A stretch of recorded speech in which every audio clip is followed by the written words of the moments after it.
Welcome to I news.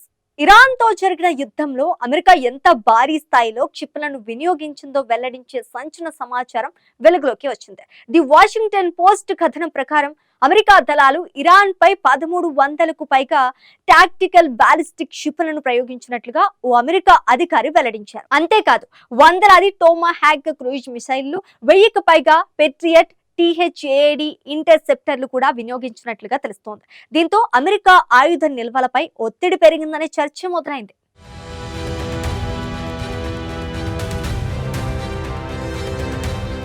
The Washington post పేర్కొన్న వివరాల ప్రకారం అమెరికా సైన్యం యుద్ధ సమయంలో 1300కు పైగా ATACMS army tactical missile systems క్షిపణులను ప్రయోగించింది. ఇవి సుమారు 300 కిలోమీటర్ల వరకు లక్ష్యాలను అత్యంత ఖచ్చితత్వంతో ఛేదించే అధునాతన టాక్టికల్ బాలిస్టిక్ మిసైళ్లు.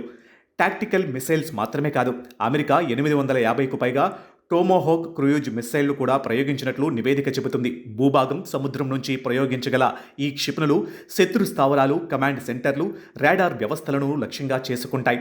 ఇరాన్ క్షిపణులు, డ్రోన్ల దాడులను అడ్డుకునేందుకు అమెరికా 1000కు పైగా ప్యాట్రియోట్ మరియు థాడ్ ఇంటర్సెప్టర్లను కూడా వినియోగించినట్లు సమాచారం. యుద్ధ ప్రారంభ దశలోనే ఈ భారీ స్థాయి రక్షణ వ్యవస్థల వినియోగం జరిగిందని నివేదిక పేర్కొంది.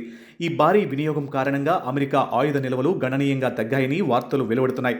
అదే అంశం అమెరికా ప్రభుత్వం అదే స్థాయిలో చర్చకు దారితీసినట్లు సమాచారం.